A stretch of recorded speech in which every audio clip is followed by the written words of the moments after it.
Hello and a very warm welcome. You're watching Gravitas with me, Molly Gambhir. Let's get started.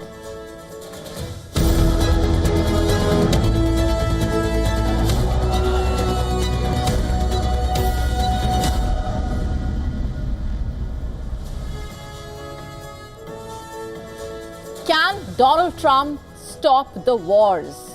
We are not the ones putting him under that kind of pressure. He himself has.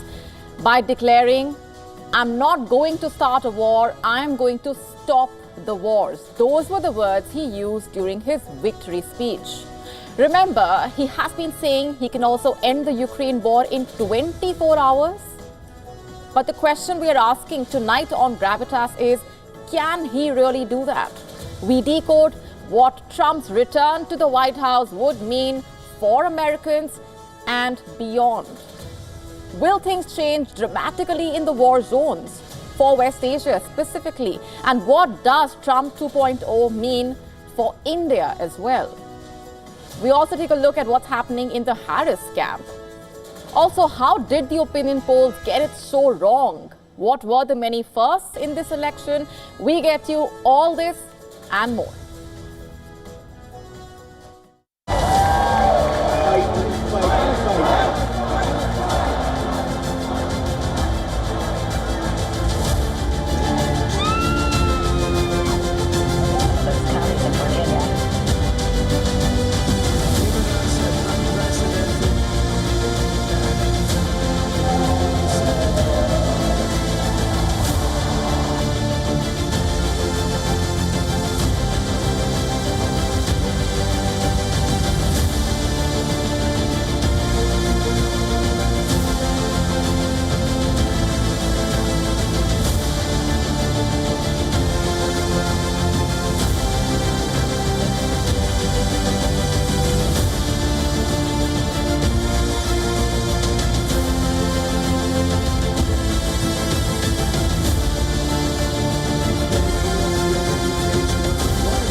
Donald Trump is set to return to the White House. He will be the first convicted felon to hold office. He survived 2 assassination attempts in the race to the White House in a moment of historic consequence and an election that has been closely watched around the world because the outcome matters a lot to people beyond America's borders.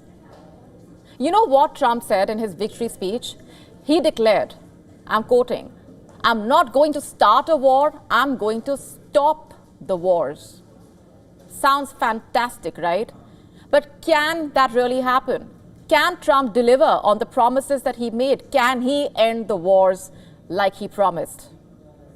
You see, while the world was hooked when it comes to tracking the US presidential contest and the numbers, this is what has happened in the war zones. Take a look at the visuals on your screen. That's Ukraine today. Russia struck various Ukrainian targets while Ukraine on the same day claimed to have repelled multiple Russian attacks. The situation on the battleground remains tense, to say the least, even after almost 3 years of this war. The elections in America, in a way, created a cloud over the news of the war zones. But we are clearing that cloud for you tonight. Here's a reminder of what's been happening in Ukraine. So the question is, what will Trump do? Remember, Trump has claimed he could settle the Ukraine conflict in 24 hours. Imagine that. Ending the Ukraine war in 1 day. That is what he has claimed. He has vowed to stop aid to Kiev. This despite the fact that America is Ukraine's top backer when it comes to funding. So then, will Trump defund Ukraine? Will he use American funding and arms to restrain Ukrainian President Volodymyr Zelensky? And as far as Zelensky is concerned, he has issued a somewhat pragmatic statement on social media. Zelensky recalled his quote-unquote great meeting with Trump in September and essentially praised the Republican leader's commitment to peace through strength approach in global affairs. Those were the words that he used. I'm quoting now from what he said. We rely on continued strong bipartisan support for Ukraine in the United States. Bipartisan support, that is what Kiev hopes for. A little too idealistic? Could be. Remember, Trump's Republican Party had blocked aid to Ukraine for over 9 months, from October 2023 to April 2024. This had forced Ukraine to deplete its wartime budget, which basically, in turn, led to the loss of its fighters. On the war in Ukraine, Trump is expected to try to force Ukraine and Russia into at least a ceasefire along the current front lines. And this could possibly involve a permanent settlement that would basically mean that Russia will get to keep the territory that it has claimed in the war, including Crimea, which was annexed in 2014. Or Trump can also accept the demands made by Putin to prevent a future Ukrainian NATO membership. Well, that shouldn't be surprising to anyone. We've seen how averse Trump is towards the NATO. And then, will Trump talk to Russian President Vladimir Putin to make a deal with Zelensky? And if Putin says Zelensky must go, will Trump sacrifice Zelensky in order to bring stability back to Europe? Can Trump end the war in 24 hours like he promised? Let's talk about the other battleground. The multiple conflicts in West Asia. In fact, take a look on your screen. That's what Gaza looks like today. The Palestinian death toll, remember, from the ongoing Israeli attacks in Gaza has risen to 43,391. In the past 24 hours itself, Israeli military operations in Gaza killed 17 people, injured 86 others, bringing the total number of injuries to 102,347 to be precise. In Lebanon, rescuers scoured through the rubble of a destroyed apartment building south of Beirut, searching for bodies or survivors of an Israeli strike that killed at least 20 people. It was not immediately clear if the strike was targeting a member of Hezbollah, with which Israel has been locked in fighting. There was no evacuation warning ahead of the air raid. Over the last year, more than 3,000 people have been killed in Israeli strikes on Lebanon. Remember, the vast majority of them in the past 6 weeks. And as Israel has essentially ramped up its air campaign across the country, finally, these pictures are from Israel with horse-mounted officers and water cannon. The Israeli police had to disperse protesters in Tel Aviv on Tuesday after they blocked highways and lit bonfires in the streets. What were they protesting against? Rather, who? Israeli Prime Minister Benjamin Netanyahu's firing of the Defense Minister Yoav Gallant. Protests broke out in different parts like Nahariya, Haifa, and Jerusalem, close to Netanyahu's residence itself. Gallant and Netanyahu, both in the Likud party, remember, have clashed for months over Israel's war objectives. But on the day of election in America, Netanyahu fired his defense minister, citing a crisis of trust regarding management of Israel's ongoing military operations. A day later, Netanyahu celebrated Trump's victory in the election. Congratulating Trump, Netanyahu said the former president was set for history's greatest comeback. Does Netanyahu believe he will get Trump's full support? And did that push him to drop his defense minister? In fact, some say that Trump's victory is a relief for Netanyahu's coalition. In the recent months, Netanyahu has clashed with Biden's Democratic administration over the conflicts in Gaza and Lebanon. They have fueled protests worldwide and left Israel increasingly isolated internationally. As with Ukraine, Trump has promised to bring peace to West Asia. He has implied that he would end the Israel-Hamas war in Gaza and the Israel-Hezbollah war in Lebanon, but he has not really said how he intends to do that. That's crucial.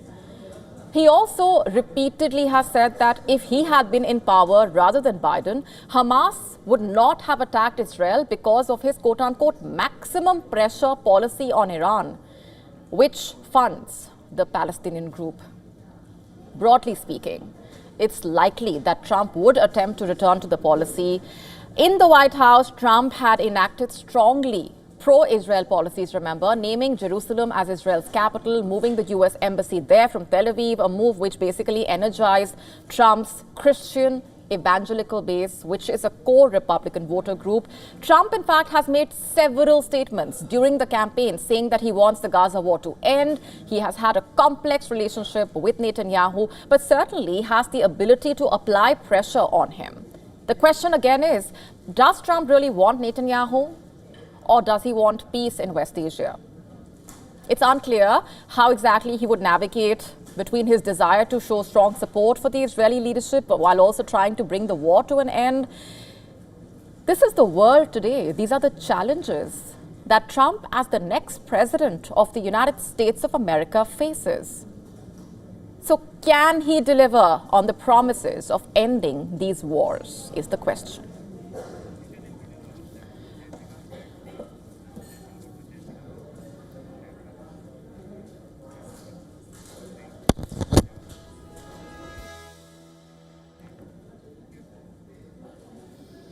Going straight across now to our correspondents joining us on the broadcast. With me at the moment is Susan Tehrani. Also with me are VOA's Jessica Stone and Patsy Vidyakuswara. Coming to you first, Jessica. We've had Trump declaring victory. We've heard his side of what things are looking like. At the moment, a lot of analysis about what worked in his favor, what quite did not work in Harris's favor. But let's just face it, at this point, the issue of the wars coming to an end has been something that's been talked about repeatedly. Trump has made those tall promises. To what extent was the war, the foreign policy, actually a core issue for the voters? So we don't have a lot of exit polling data on the answer to your question in terms of data, but anecdotally, I can certainly say that there is a current in this country that wants to get rid of the, quote, forever wars. And those people do go for Trump. They have supported him even when they traditionally vote for other parties. And they are changing the dynamic of the Republican Party. I mean, the MAGA wing of the party, the Trump side of the Republican Party, is distinctly different in this way from the Cheney-Bush legacy that was left to the Republican Party. Getting further engaged in Afghanistan and Iraq, now in Europe, and in multilateral alliances, which had already existed. But certainly Trump's brand of and his approach to foreign policy with respect to new conflicts, as Patsy has pointed out in her own reporting, there were no additional conflicts started during his administration, although there were still American troops in the Middle East during his administration. So there is definitely a constituency on the right and potentially on the left or coming to the right for this reason, that people in the United States, there is a group of people in the United States that want more money spent domestically and less money spent abroad. Interesting. Jessica, let's just also talk about what the mood has been like on the ground over the last 24 hours. What is your assessment of what things have looked like? Well, I've certainly been working hours where I didn't have a lot of exposure to actual people, but on social media, I have seen a wave of people who disagree with the outcome of the election, who are heartbroken and who are putting up on their social media profile pictures just a black circle or a black square, indicating that they are really fearful for the future under a return of President Trump. And on the converse, I've also seen people who feel relieved, who feel like the economy can recover, who say, praise God, this is a merciful outcome. And some of those people are really part of the religious right in this country, who really do associate Trump's survival of his two assassination attempts with some higher power will on his part. I mean, of course, that's impossible to prove effectively, but there is a constituency for that as well. And so the reaction going back and forth, I mean, I think one of the things we're not seeing is we're not seeing violence. We had a lot of buildings in this city in particular boarded up, specifically down the street across from the White House. And we have not seen violent protests. We have not seen outbreaks. We really didn't see a lot of problems at the polls. We certainly saw some, but evidently not enough to call into question the outcome of the election. And that will help the country move forward, I think, is having a distinct, definitive election result with no court cases involved. Even the court cases that are in process it doesn't look at this point that they'll demonstrably change the outcome. And that's important for the transition of power. Very interesting. Jessica, we're leaving it there for the moment. Thanks very much for joining us on the broadcast. And now, let's just also take a look at the key numbers that stood out. What really happened? How did the so-called blue wall collapse?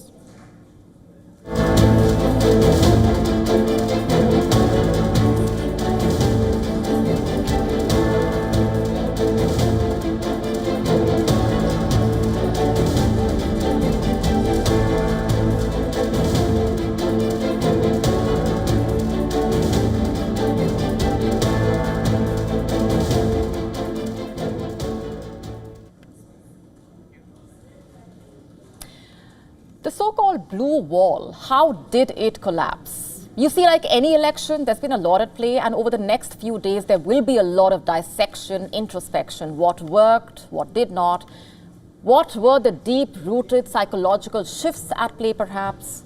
For many Americans, one of the main issues has always been the immigration crisis. Many Americans reportedly felt the Democratic Party did little when it comes to combating illegal immigration. And the numbers seem to back that perception. As per reports, illegal border crossings soared to record levels under US President Joe Biden, averaging 2 million per year from 2021 to 2023. Remember, US Vice President Kamala Harris was tasked by Joe Biden with tackling the immigration issue. Reportedly, Harris visited the US-Mexico border just twice during her tenure. We are talking about the US-Mexico border, the border from which the largest number of illegal immigrants reportedly enters the United States. How many visits? Just 2. As per reports, to many Americans, the Democratic Party's action, rather the lack of it, when it comes to the core issue of immigration, felt like neglect in a way. Maybe they felt like it was an issue that deserved solid attention but did not quite get enough. And that's never a good feeling, right? Many people, like Elon Musk, for example, perhaps added more to that perception. Musk, remember, said that Democrats were letting immigrants in to secure future votes and turning a blind eye to the chaos that this caused at the borders and in communities across America. And then there is the fear factor and almost existential anxiety about identity. Let me explain this. As per reports, many white Americans felt marginalized and saw unchecked immigration as a threat.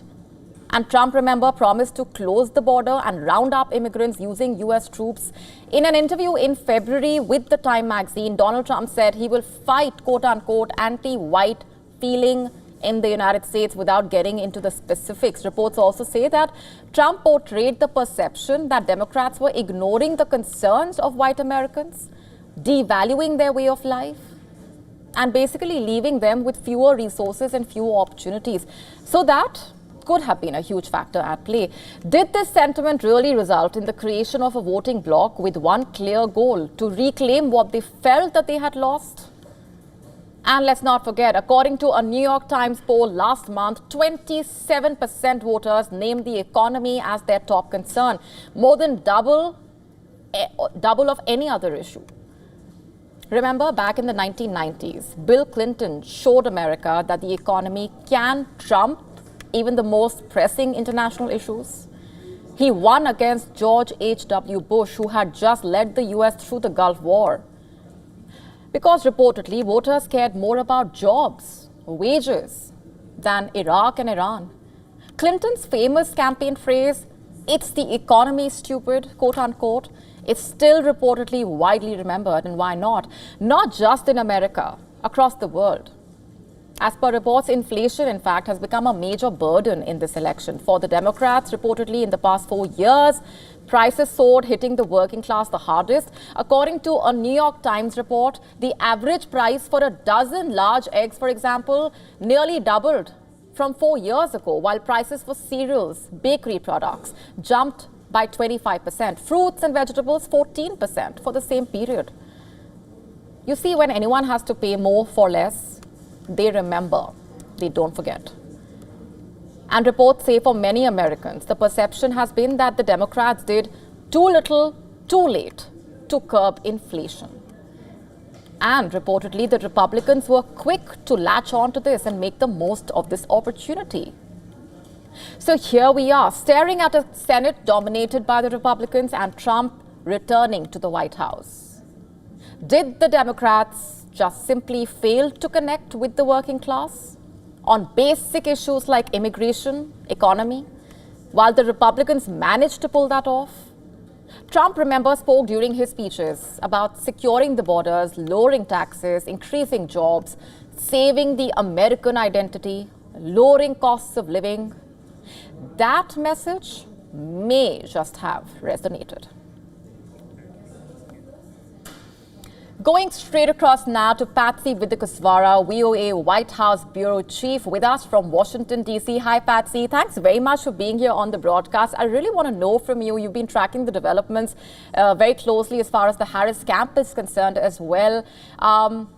What's going on there? Do we see Kamala Harris speaking to the public anytime soon? Do we say that she has conceded defeat or not? What's going on?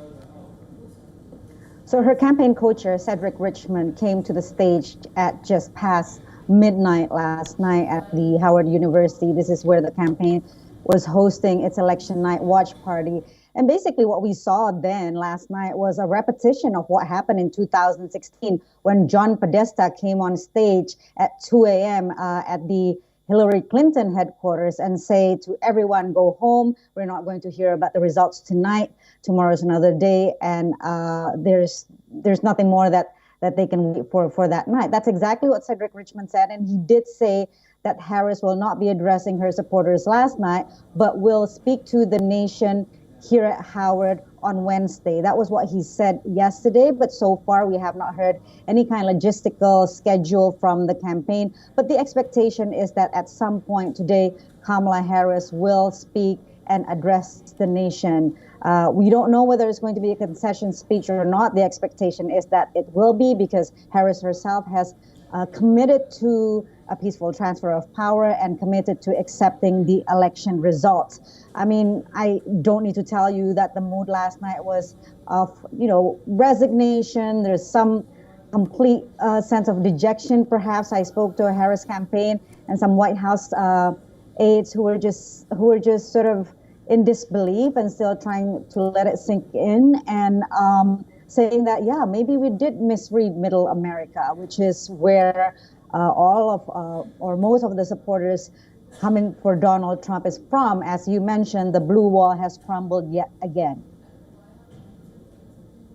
To what extent, according to you, and through your interaction with the people, with the camp officials as well, has the economy, the issue of inflation, really been on the top of the mind of the voters? Like we just outlined, it's been a factor that's been talked about in great detail as perhaps one of the most important issues that's dominated this election outcome. Oh, absolutely. The campaign knows well that these are the top issues in the voters' mind: the economy, inflation, even though, they're pointing out that inflation right now in the U.S. is 2.4%. That's not much higher than what it was pre-pandemic, and of course, much lower than many other countries, including in Europe. But of course, this is not something that voters see when they go to the supermarket and, as you say, purchase a dozen eggs or a gallon of milk. On immigration, they also see how Republicans have capitalized on this issue. And, the argument of saying that, well, we had a plan, we brought it over to Congress, and then Donald Trump killed it, just did not work for voters. On the issue of abortion, this is something that they lean heavily on, hoping that this will motivate turnout among women's and progressives. Apparently, it's not enough to offset the other two issues of concern. And I think overall, the theme is that Harris failed to be the candidate of change that many voters were hoping for. I think this was probably one of the early indicators of the fact that the campaign was in trouble was when Harris was interviewed recently and was asked, what will you do differently compared to Joe Biden? And she said something to the effect of, nothing comes to mind at this point, even though later on she corrected it, saying that she would appoint a Republican. But that moment where she refused to lay out the differences in terms of policies on the economy, on immigration, on Gaza, that's the thing that I think many analysts will point out to as one of the reasons why Harris fared the way she did last night. And I'm sure we will hear more about the introspection that's been underway within the Harris camp. We're leaving it there for the moment. Patsy with the Kaswara, thanks very much for joining us. My pleasure.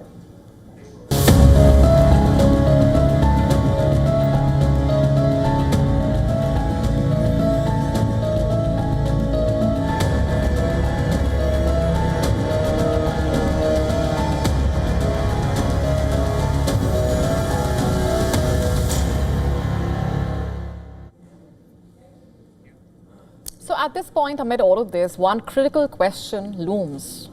What does a Trump return to the White House mean for the relationship between India and America?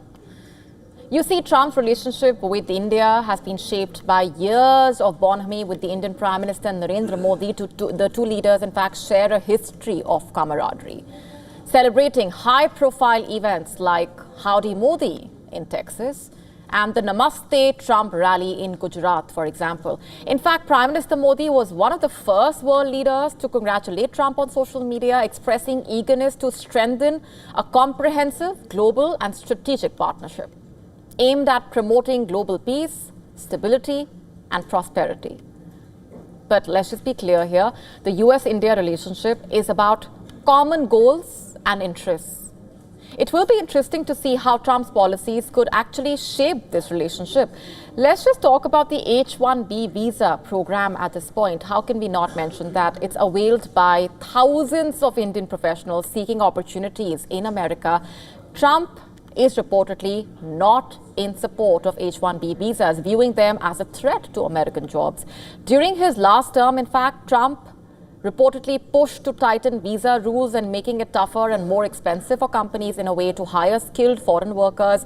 As per reports, with Trump returning to the White House, this visa program might face even harsher curbs, which, by the way, for India's tech sector and the skilled workers eyeing American jobs could become a major issue. And then there's defense. Trump's anti-China stance is well known, and in fact, it aligns closely with India's strategic interests, especially in the Indo-Pacific. As per reports, under Trump, the Quad alliance between the US, India, Japan, Australia gained traction, emphasizing security and military collaboration to counterbalance China's influence in a way. As per reports, with Trump returning as president, we might see an even stronger focus on defense ties between Washington and New Delhi, a crucial factor. And this could reportedly bolster India's military standing in the region and basically give it a strategic edge. On to trade now. Like we said, the United States is India's largest trading partner. We told you about this yesterday as well, with bilateral trade reportedly reaching a massive $72 billion just in the 7 months of 2024. Reports say Trump will be aggressively pushing his America First agenda. He has reportedly criticized India's tariffs on American goods and hinted at imposing reciprocal taxes if those don't drop. As per reports, Trump's trade policies could push India to rethink its tariff structures and export strategies. Remember, his decision in 2019 to end India's preferential trade status hit exports hard. But as per reports, with Trump there, may be new opportunities for India's trade, especially to replace Chinese imports in the US economy, could arise. So could the Trump presidency lead to economic friction between the two sides or serve as a catalyst to only further strengthen this relationship? India and America, after all, have had a long history of ups and downs, shaped by leaders with different goals. Trump's win could bring new opportunities, especially in defense and security sectors, but also new challenges when it comes to trade and visa restrictions. So as Trump returns to power, one thing is for sure at this point, his return to the White House will have far-reaching implications for this relationship. Donald Trump also defied the pollsters once again. The pollsters missed the mark once again. How did that happen? What's broken? Can pollsters figure this out? You see the results of today being the third consecutive presidential election in which those tasked with measuring the mood of the American people failed to capture the truth. They failed to see that Donald Trump still had a massive following. They had given the lead to Kamala Harris, remember, saying till a day before election day that the race was neck and neck. You must have heard that term over and over again. Clearly, the race was never neck and neck. Trump has massive support all across the battlegrounds in the Rust Belt, Sun Belt. Both tied races in pre-election polls turned into decisive victories for Donald Trump. Kamala Harris's supposed strength in Iowa was not real, apparently. Suggestions that Trump's support had faded with black voters in Georgia and North Carolina were also not right. Latino voters also swung hard to the right, even though a year of surveys suggested conflicting results. A 2 or 3 point overall miss across the board is not abnormal after all. But this year's result was neither as surprising as 2016 nor as big of a mathematical miss as 2020. According to American news reports, pollsters had retooled their methods after 2016. They did the same in 2020, but to be wrong a third time, that does raise serious questions about the pollsters' ability to measure Trump's support. Take the election's most prominent polls, for example, from the New York Times and Siena College. The final New York Times Siena swing state surveys, remember, showed small Harris leads in Nevada and Wisconsin. But look at the results. Trump won Wisconsin and Nevada. They showed tied races in Georgia, North Carolina, Pennsylvania. Trump won them all. So this does raise big questions about the surveys. Who is conducting them? Why are they so off? Experts attribute this to several factors. Pollsters say that for decades, they have been dealing with a crisis of falling response rates. They say that polls are only as good as their sample. The wider the sample, the better the data. During the era of phone calls, it was easier for pollsters to basically get an understanding of the voter sentiment. Today, with technological advancement and changes like caller IDs, the rise of texting, the rise of spam messages, few people pick up their phones or answer unprompted text messages. In fact, even the well-respected New York Times Siena College poll gets around a 1% response rate. That cannot be a sample in order to decide an entire country's viewpoint. And to counter that, pollsters are relying on more and more complex modeling, like using key variables like age, race, gender, political affiliation. And this allows the pollsters, in theory, to extrapolate as much information about the general voting population as they can. But it's still data coming from a handful of responses, after all. Sure, pollsters are making good faith decisions about how to stretch and compress the data into the shape of the voting electorate. But you see, these are still educated guesses and reasonable minds may differ. There are many factors that still do not get accounted for. And one major section of the people being the undecided voters, the hidden vote. We told you about that. Who did they vote for eventually? What made them change their mind, if at all? Should the pollsters be blamed for the hidden voters? These are important questions to be asked. After all, they are a staple of pre-election media coverage and post-election scrutiny and analysis. They drive news cycles, they drive campaign strategies. They can influence the decisions of potential donors as well as voters. They are also growing more and more precarious, to say the least. Going straight across now to our correspondent, Susan Teherani, with us from Times Square in New York. Hi, Susan. What a day it's been, really. I want to first ask you for your assessment of the reaction that we've seen coming in regarding these polls. Serious questions, like we said at this point, about how they got it so wrong.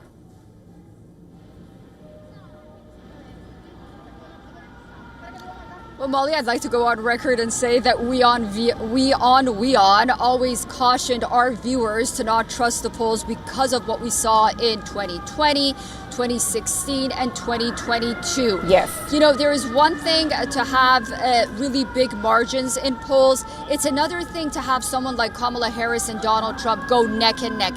When you see Donald Trump with someone neck and neck, it usually means that Donald Trump is outperforming.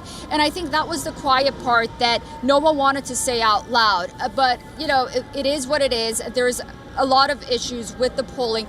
It's not that it's sinister. It's just, first of all, because Donald Trump supporters have been chastised so much in the United States, a lot of them don't talk to pollsters. They're not honest with who they're going to vote for. And then on the other hand, a lot of these polls, when you look at them, when they go into the margin of error, it really doesn't matter at that point, because you just continuously, all you can say is that it's neck and neck, it's very close, because we're relying on those polls. But we have to also see what we're asking polls to do. Yes, whether or not Harris was ahead or Trump was ahead, that, of course, the polls got wrong. They did in 2022 when they predicted a red wave as well. In 2020 also. But the important thing, I think, to note is what the American people were voting on. Those polls were pretty much accurate. For the most part, until election night, when all of a sudden polls came out, notably exit polls, that democracy was on the ballot more than the economy, the polls were telling us it's the economy, it's immigration, it's crime, and it's the safety of the border. And those polls, for the most part, were accurate. But then you would see that most Americans are looking for these issues to be fixed, but then you would see Harris and Trump neck and neck with two completely different visions for America. And I think that's where people started to question whether or not, you know, the polls of them being so tight was accurate or not. Right. Susan, speaking of these issues, and, you know, it is said that nothing can be fixed overnight, but as per Trump, the Ukraine war can end in 24 hours. We, in fact, started off the show by talking about his claims as far as these wars are concerned. What have you picked up from on the ground about the voter sentiment regarding these wars, and whether or not that was actually a factor that helped Trump? Because there will be a lot of analysis about what really worked for Trump, what did not work for Harris. Yeah, I will just really quickly tell you that we're going to listen to all of these complicated analysis, and they're definitely going to come from the Kamala Harris camp, just like they made this election seem very complicated. The election wasn't complicated. The election was basically people sick and tired of being told what to do by celebrities and elites and feeling left out. And every time they stood up to talk, they were told that, you know, they have to be quiet because there are people that know better in Washington, D.C. And Donald Trump was able to connect with those voters, the everyday man, even though the everyday man could have been college graduated, college educated. They don't necessarily have to be those uneducated voters that the Democrats often refer to. So we will hear those complicated analysis, but really it was very simple. These people just were fed up and they wanted a change. They wanted a normal life, go to the grocery store, be able to go on vacation with their families, and not really think about politics so much. But Americans have been thinking of politics for the past 8 years or so, to their disliking. And this brings me to the issue of Ukraine. The issue of America moving towards a more isolationist phase is something that has to be discussed as well. It's not just Trump supporters, but many of the younger generation, they see that a lot of the money and taxpayer dollars is being sent to overseas wars, overseas countries, and it's not really helping everyday Americans here. Now, for the younger generation, the war in Gaza resonated. For other Americans, notably Republicans, they didn't really see Russia as the main enemy. So they were wondering, why is it that the United States is sending so much money to Ukraine? I also want to say those that even supported Ukraine winning were wondering why the Biden administration wasn't sending Ukraine the right weapons so it actually could win the war.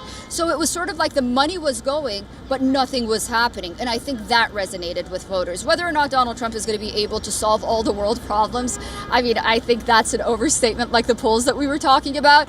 But it's going to be different. It's going to be very different from the Biden administration for sure. Well, if only there was a magic wand to solve the world's problems in 24 hours. We're leaving it there for the moment. Susan, thanks very much for joining us.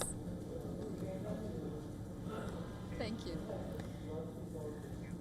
Now, this US election saw several instances of remarkable firsts, going beyond political gains and basically redefining representation in America.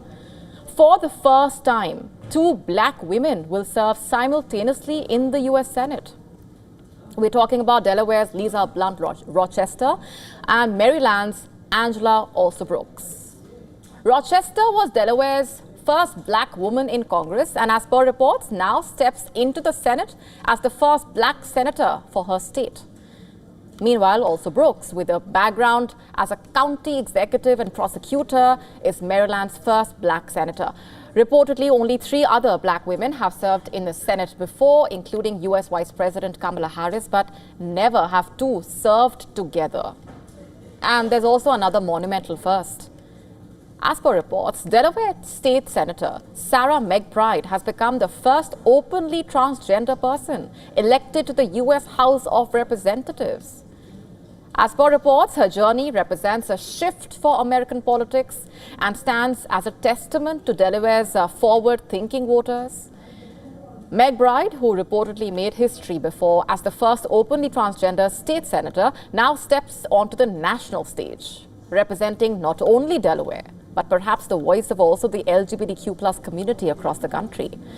Reports say her victory adds yet another first to her career, one that started when she interned at the White House during the Obama administration, becoming the first trans person to intern at the White House. She was reportedly also the first transgender person to address the Democratic National Convention in 2016. As per reports, McBride said that her victory signals that Delawareans value who a person is and what they stand for more than labels. And then there's the historic surge of Indian American representation in the Congress.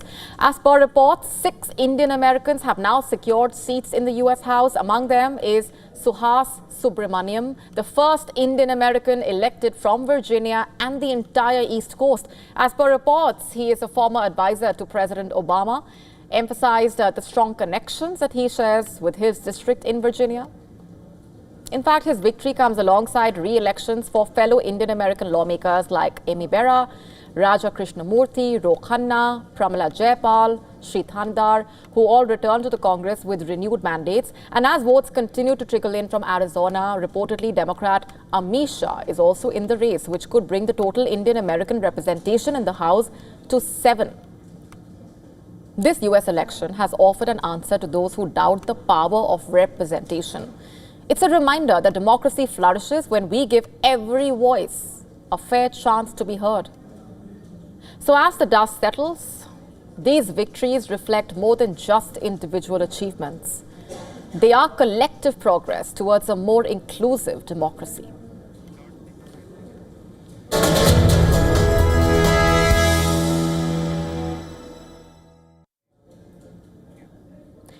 Usha Vance, the wife of Donald Trump's running mate, J.D. Vance, is all set to become the first Indian origin Second Lady of the United States. You must have heard her name already by now. She has been in the spotlight after her husband was chosen as Donald Trump's running mate in the 2024 U.S. presidential election. Trump even heaped praise on her while announcing his victory, and she has been dominating headlines. But who is Usha Vance? What's her story? Let's break this down for you.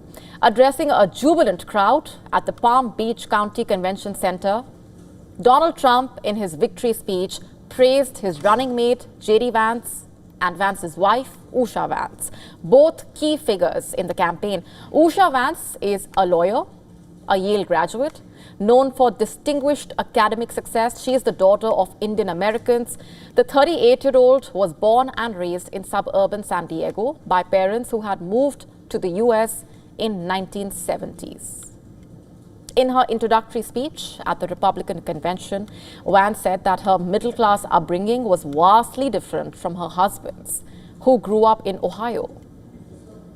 Usha met J.D. Vance at Yale Law School. They got married in 2014 and they have 3 children together.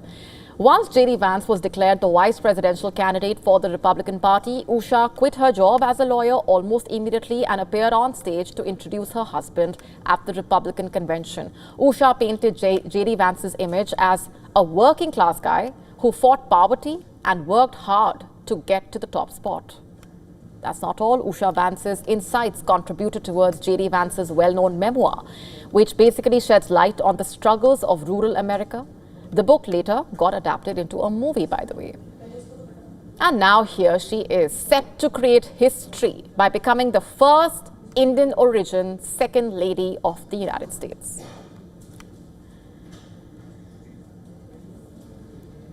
And talking about the election, every election has its viral moments, the moments that stand out, unexpected gaffes even. And as we know, with the United States, such instances were far too many. Here's a quick roundup of some of the interesting moments that grabbed eyeballs and a lot of traction this election season. Let's start off with the latest one. Involving US President Joe Biden, he is no stranger to gaffes. He found himself making another one when he seemingly referred to Trump supporters as garbage. During a poll event with Latino supporters, Biden had said, and I'm quoting, just the other day, a speaker at Trump's Madison Square Garden rally called Puerto Rico a floating island of garbage. The only garbage I see floating out there is his supporters, quote unquote. While there is some dispute about what Biden really meant, it turned out to be a major campaign moment, campaign gold for Trump. While campaigning in Wisconsin, remember, he rode in a garbage truck to his rally, wearing the vest that sanitation workers wear on the job.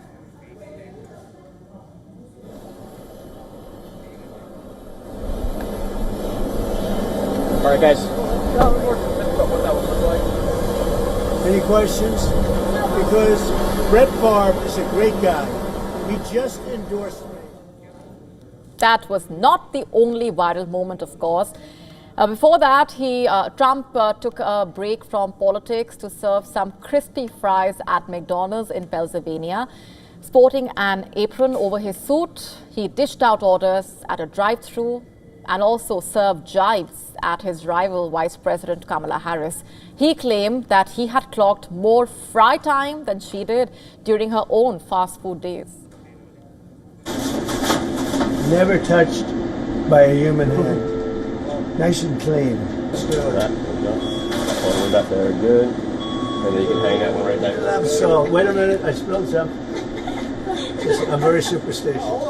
I'm allowed to do that, right? Yeah. Let's check and make sure. And Trump's rival Kamala Harris also had a big moment on social media this past summer.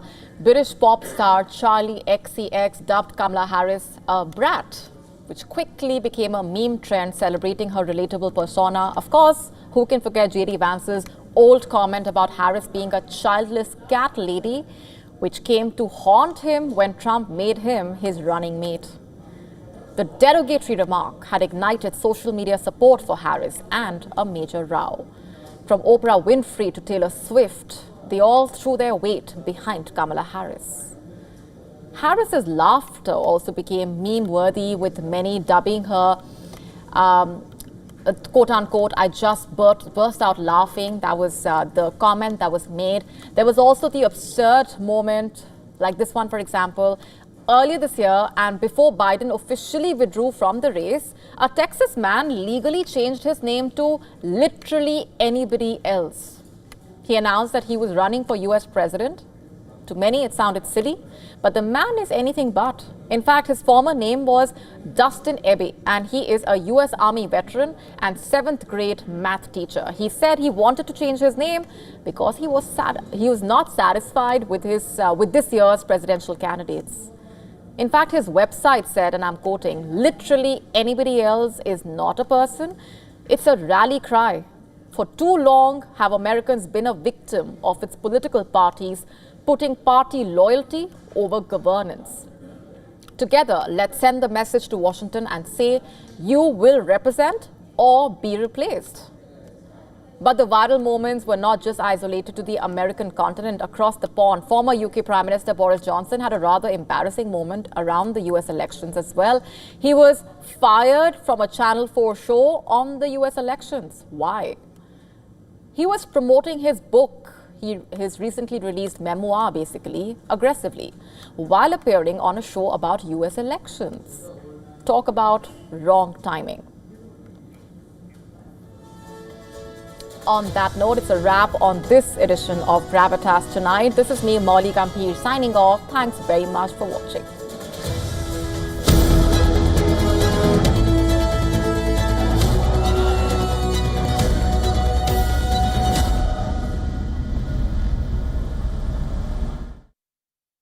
Seventh president and your 45th president. As winds of change blow in the United States,